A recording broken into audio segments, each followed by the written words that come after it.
Maka para arif billah, para ulama-ulama ahli ma'rifat berkata, man arafallahu bihi fahuwa arifun alal haqiqah, wa man arafahu bid dalil fahuwa mutakallim,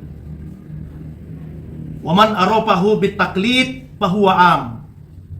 Siapa yang bermakrifah dengan Allah, maka dialah orang arif yang hakiki. Dialah yang sampai kepada makrifat yang hakiki. Siapa yang bermakrifah dengan dalil nakli maupun dalil akli, mengumpulkan ayat dan hadis tentang keberadaan Allah, kekuasaan Allah, sifat-sifat Allah, maka itu yang disebut dengan fahuwa mutakallim, yakni bermakrifat dengan kalam, ahli kalam. Dan siapa yang bermakrifat dengan taklid, yang penting baginya percaya ada Allah, Allah kuasa, makhluk tidak kuasa, Allah gaib, cukup diimani saja, itu yang disebut dengan makrifat awam. Lantas, dengan apa kita mengenal Allah? Dengan apa kita sampai kepada Allah? Dengan apa kita makrifat kepada Allah?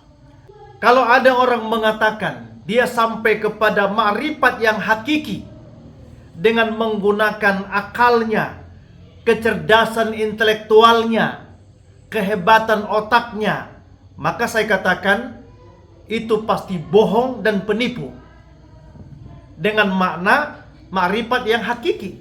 Kalau hanya sekedar mengenal Allah dengan menggunakan nalar intelektualnya, kecerdasan akalnya, dengan membaca, merenungi tanda-tanda kebesaran Allah, sampai sebatas ini bisa. Tetapi untuk sampai kepada makrifat yang hakiki pasti tidak bisa. Karena bagaimana mungkin kita mencapai sampai kepada Allah yang Allah sendiri menegaskan bahwa dirinya laisa kamitslihi syai'un wa huwas samiul basir. Allah yang mengatakan bahwa dirinya adalah zat yang maha tidak terbatas. Allah adalah zat yang maha suci, sementara kita ini hamba yang kotor. Bagaimana mungkin kita sampai kepada Allah Subhanahu wa ta'ala, zat yang maha tak terbatas, zat yang maha suci itu? Kita yang bersungguh-sungguh ingin mendapatkan makrifat yang hakiki, kita mohon kepada Allah agar kita sampai kepada makrifah yang pertama tadi. Man arafallahu bihi fahuwa arifun alal haqiqah. Siapa yang bermakrifah dengan Allah, maka dialah yang sampai kepada arif yang hakiki, makrifat yang hakiki. Apa yang dimaksud dengan bermakrifah dengan Allah? Maka Syekh Jinnun Al-Misri, dan juga ini diungkapkan oleh para arif billah, dia ditanya, bima arafta rabbak, bagaimana engkau mengenal Tuhanmu?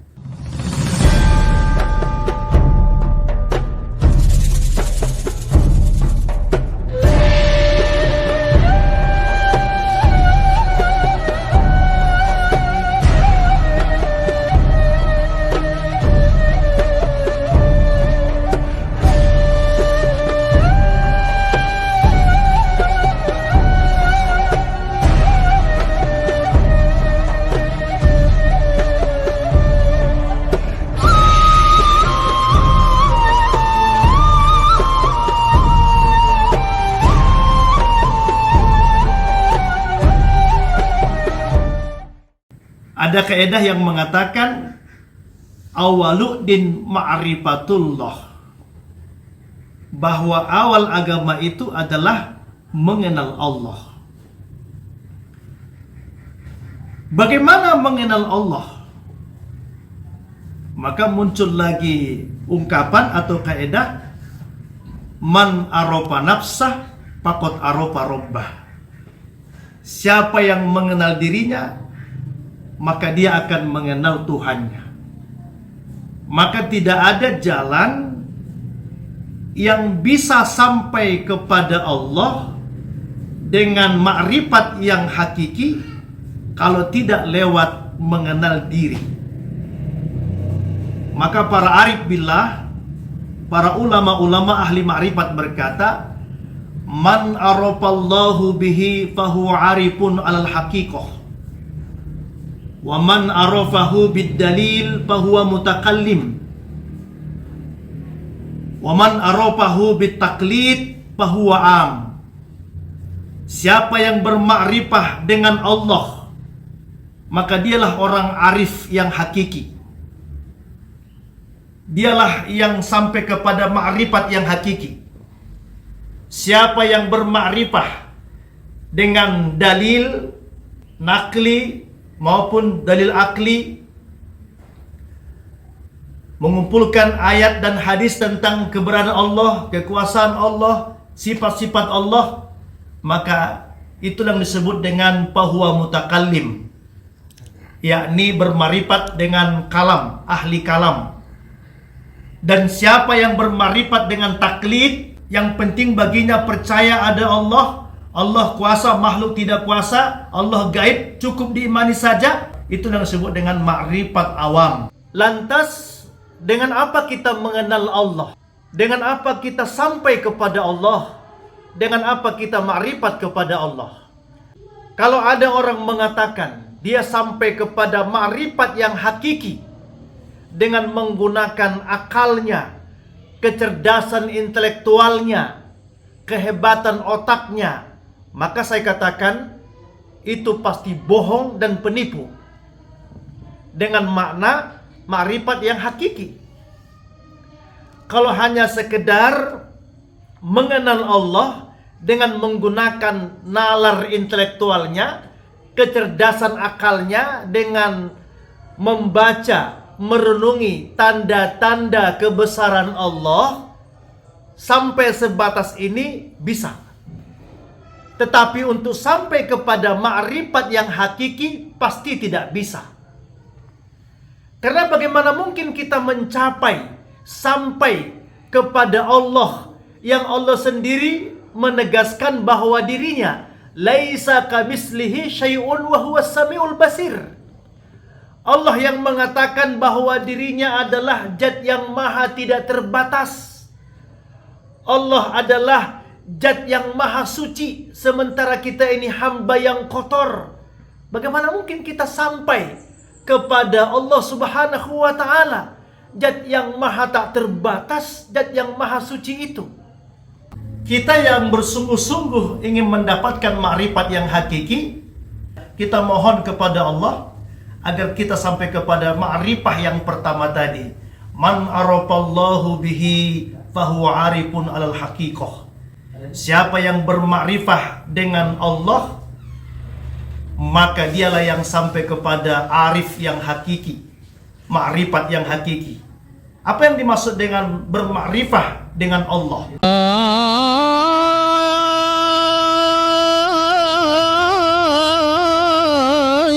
Suluk dan berkhalwat ia dirikan.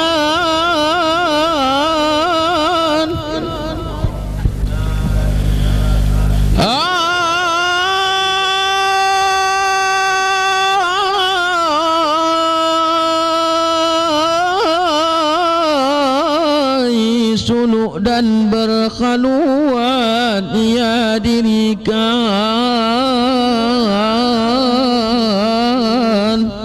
Guru yang membimbing zikir itu namanya mursyid tarekat. Tarekat artinya jalan.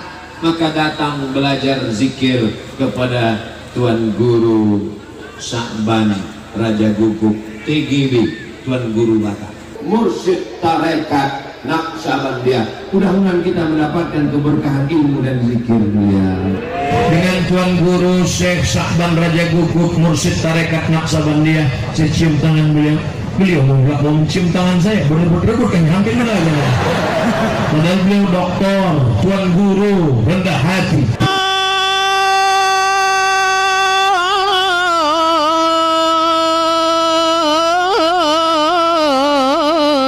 Suluk dan berkhalwat ia dirikan. Siapa yang bermakrifah dengan Allah, maka dialah yang sampai kepada arif yang hakiki, makrifat yang hakiki. Apa yang dimaksud dengan bermakrifah dengan Allah? Artinya dia bermakrifat, dia mengenal Allah dengan Allah.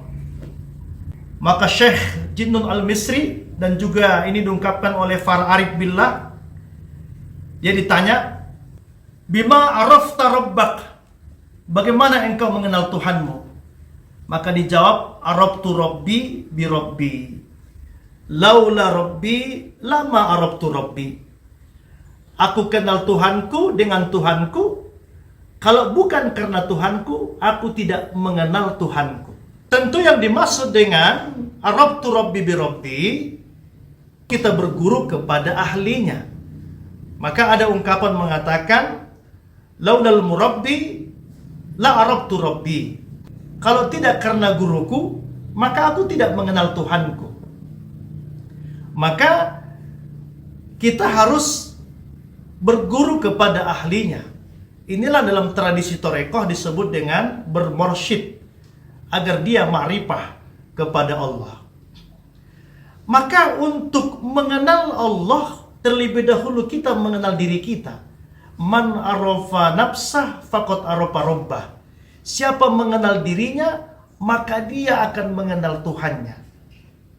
Ini penting. Tidak akan mungkin kita sampai kepada Allah kalau tanpa mengenal diri kita. Man arafa nafsah faqad arafa rabbah. Ini sangat sejalan dengan wahyu yang pertama turun kepada Rasulullah SAW. Iqra' bismi rabbikal ladzi khalaq, khalaqal insana min 'alaq. Bacalah dengan nama Tuhanmu, dengan nama Rabbmu yang maha menciptakan. Khalaqal insana min 'alaq, yang menciptakan manusia dari segumpal darah. Perhatikan ayat ini, bahwa hubungan antara ma'rifatullah, mengenal Allah, membaca agar kita mengenal Allah. Iqra' bismi rabbikal ladzi khalaq, bacalah dengan nama Tuhanmu, sangat ada hubungan dengan khalaqal insana min 'alaq, yang menciptakan kita manusia dari segumpal darah. Ini yang ditegaskan Allah di dalam Al-Qur'an pada surah Al-Jariyat ayat 21. Wa fi anfusikum afala tubsirun, dan pada dirimu, maka apakah kamu tidak memperhatikan? Para mufassir sepakat bahwa dengan mengkaji diri kita, merenungi penciptaan diri kita, sungguh kita akan dapat menyaksikan kebesaran, kekuasaan, dan keesaan Allah Subhanahu wa ta'ala. Maka dengan mengkaji diri, kita akan mengenal Allah. Karena sebelum kita dilahirkan, kita di alam ruh telah menyaksikan Allah Subhanahu wa ta'ala. Dalam surah Al-A'raf ayat 172, Allah menegaskan, alastu birabbikum qalu bala syahidna. Apakah aku ini Tuhanmu? Maka semua para ruh menjawab, qalu bala syahidna, ya Allah, kami telah menyaksikan. Maka tidak ada lagi keraguan bagi kita yang berfikir, bagi kita yang mampu merenungi. Sungguh pada diri kita terdapat kebesaran Allah, kekuasaan Allah, dan keesaan Allah. Maka Allah Subhanahu wa ta'ala berfirman, wazkur rabbaka fi nafsika, maka ingatlah Tuhanmu di dalam dirimu. Maka dengan mengkaji diri, kita akan mengenal Allah. Karena mengenal Allah merupakan pokok agama. Karena bagaimana kita menyembah Allah kalau kita tidak mengenal? Bagaimana kita beribadah kalau kita tidak mengenal Allah? Ini yang dikatakan oleh Syekh Abdul Qadir Az-Zailani dalam kitabnya Sirul Asrar, bahwa Umar bin Khattab berkata, Ro'a qalbi bi rabbi binur rabbi. Hatiku melihat Tuhanku dengan cahaya Tuhanku. Bahkan Sayyidina Ali berkata, la'abudu rabban lam arahu. Aku tidak menyembah Tuhanku kalau aku tidak melihatnya, tidak menyaksikannya. Oleh karenanya, menyaksikan Allah, melihat Allah, bertemu Allah di dalam ibadah salat kita merupakan perintah Allah dan perintah Rasulnya. Maka bagaimana kita bertemu dengan Allah tadi itu? maka kembali kepada kaidah tadi, man arafa nafsah faqad arafa rabbah. Siapa yang mengenal dirinya, maka dia akan mengenal Tuhannya. Bagaimana mengenal diri?